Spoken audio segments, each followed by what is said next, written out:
Cada 15 de marzo se conmemora el Día de la Lucha contra la Islamofobia, un fenómeno acrecentado por los episodios de extremismo en todo el mundo. Este miedo, prejuicios y odio incluso hacia los musulmanes de manera estructural y errónea es lo que discutiremos hoy con Luz Gómez. Ella es catedrática de estudios árabes de la Universidad Autónoma de Madrid, especialista en Islam e islamismo y también analista para el país de España. Muchas gracias, Luz, por estar con nosotros. Gracias a vosotros. Pues bien, el secretario general de la ONU en su mensaje contra la islamofobia indicó que constaba en un aumento del odio contra los musulmanes. ¿Se está exacerbando la islamofobia a través del mundo o solamente en ciertos países? En algunos países con más dureza, pero en general en todo el mundo. Tiene que ver con la necesidad de buscar chivos expiatorios a las crisis que se van acumulando, que son crisis económicas, crisis políticas y crisis también de identidad en los diferentes países. De ahí que, dependiendo de las situaciones de cada país o de cada región, tenga características propias. Pero en general ese odio exacerbado hacia los musulmanes por el hecho de serlos, hacia el Islam como una religión, podemos ver cómo sobre todo desde principios del siglo XXI, con los sucesos del 11 de septiembre, se ha ido exacerbando cada día más. Cuando hablamos de islamofobia, discursos, por ejemplo, como el de Donald Trump o sus aliados, ¿qué tanto influyen en este fenómeno? Sí, tiene que ver con la ignorancia en general, también es un elemento importante a tener en cuenta, porque si bien la islamofobia es algo que podríamos considerar estructural y sistémico, sobre todo en la construcción de la identidad europea, que luego es la que se traslada a los Estados Unidos de América y que es la que vemos defender a Donald Trump frente a las otras identidades que también existen en su país y que tienen que ver con su asentamiento y enraizamiento en América, con los otros pueblos de América, con los pueblos indígenas de Norteamérica también. Esta identidad que podríamos decir que se plantea en términos binarios, siempre dialécticos, con un musulmán que es otro, en el caso europeo, está relacionado con su propia historia, con la lucha contra los musulmanes en determinados periodos históricos, pero sobre todo con la cercanía del norte de África y del este del Mediterráneo, se traslada a esa identidad del hombre blanco, norteamericano, cristiano, que es lo que defienden Donald Trump y la gente que le rodea en el gobierno. Bueno, hablemos ahora de España porque ha aumentado la restricción al velo en los últimos años en diferentes ambientes educativos. Y yo lo que quisiera preguntarte, Luz, es por qué esto puede ser muy violento contra la fe musulmana. En general se tiende a focalizar en determinadas cuestiones lo que sea ser o no ser musulmán, y las mujeres es uno de los elementos que más reciben la presión de la sociedad, en este caso la sociedad española, para manifestarse, identificarse como musulmanas más o menos creyentes. Y se hace del velo un problema cuando en la mayoría de los casos, no digo que no haya otros que no sea así, pero en la mayoría de los casos las mujeres lo llevan por voluntad propia, como una muestra a veces de religiosidad y a veces también de reafirmación identitaria en una sociedad como la española, que mayoritariamente no es musulmana. La legislación española pone diferentes trabas a que se pueda prohibir el uso del velo, y de hecho cuando estas cuestiones han ido a juicio, en general han tenido que acabar retrayéndose de estas normas que se intentan poner, por ejemplo, en los colegios o en las escuelas.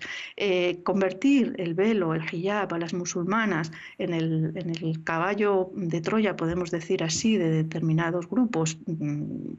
suelen ser de extrema derecha, pero también hay algunos grupos en la izquierda que convierten el hijab en un problema, es precisamente alimentar la islamofobia en la manera más vistosa, que tiene que ver con este papel que en Occidente a veces nos arrogamos de salvar a las musulmanas. Somos nosotros o nosotras las que sabemos lo que les viene bien a las musulmanas, en lugar de escucharlas a ellas, sus razones para llevar o para no llevar velo. Lo que importa es la libertad para tomar esa elección. Bueno, en ese contexto, ¿cómo se reduce la islamofobia? ¿Qué es lo que tú has encontrado en tus investigaciones? Hay una islamofobia latente aquí en general en España, que tiene que ver también con nuestra propia historia, con la negación que se hace de nuestro pasado árabe, del pasado andalusí, de los 8 siglos de presencia del Islam como una fuerza política en la península ibérica, y eso hace que en España la islamofobia tenga un componente añadido a los que hay en otras partes de Europa, porque en Europa la islamofobia también está directamente relacionada con la experiencia colonial. Aquí también tuvimos colonialismo en el norte de África. Con la emigración, aquí también hemos tenido una inmigración, sobre todo a partir de los años 90, de una población musulmana que ha pasado de ser, en esta época, en el año 92 más o menos, de unas 80.000, 90.000 personas a la actualidad, donde hay 2,4 millones de musulmanes. Pero además está este otro componente, que es también de carácter, digamos, histórico, de cómo se ha creado la identidad española en función del catolicismo. Así que se van sumando distintos aspectos que problematizan el ser musulmán en la actualidad en España y que se concretan, por ejemplo, en algunas cuestiones que a veces nos pasan desapercibidos a los que no somos musulmanes, como que no haya lugares públicos para enterrar, cementerios públicos para enterrar a los musulmanes. Por ejemplo, en España solo hay 35 cementerios frente a más de 17.000 no musulmanes, 35 cementerios musulmanes y no en todos los lugares del Estado. O problemas como las desigualdades que se manifiestan en la escuela pública, donde la religión católica está financiada y no se financia la religión, en este caso musulmana, para los niños de esta otra confesión, o los problemas en los comedores escolares con la comida halal o la celebración de las festividades musulmanas. Son cuestiones que en la cotidianidad, en el día a día de los musulmanes, son importantes, pero que desde fuera se perciben siempre como un problema, cuando en muchas ocasiones se trata de principios de igualdad para todos los ciudadanos. Bueno, Luz, en esto tenemos seguro mucha responsabilidad los medios de comunicación, porque en muchas ocasiones cuando la gente escucha la palabra Islam, la asocia inmediatamente con radicalismo islámico. Entonces, por favor, ¿cuáles son las diferencias que tenemos que marcar muy bien entre una cosa y otra para diferenciar lo que han sido episodios violentos que además están relacionados con conflictos de larguísima data, con una fe, un estilo de vida que no está occidentalizado? Bueno, el Islam es una religión, una tradición espiritual que tiene un componente ritual, el más vistoso, lo que solemos ver, ¿no? Las fiestas, el rezo, el Ramadán, pero tiene también un componente social, cultural, en el que quienes profesan esta religión se sienten unidos o hermanados. La utilización política de esta tradición religiosa y espiritual es larguísima y tiene que ver con intereses históricos muy concretos. En el final del siglo XX, principio del siglo XXI, lo hemos visto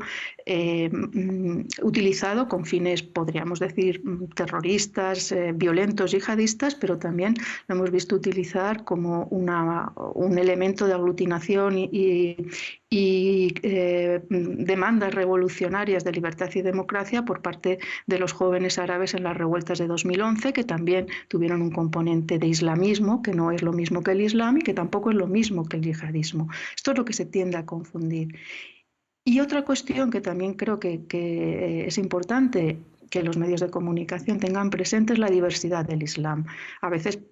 el Islam se presenta como un todo unitario, total, en el que los matices quedan diluidos. No solamente se trata de las diferencias entre suníes y chiíes, que con frecuencia se habla de ello, en términos de la geopolítica, de los enfrentamientos entre Arabia Saudí e Irán, por poner un ejemplo. No solo es esto, sino también la diversidad de los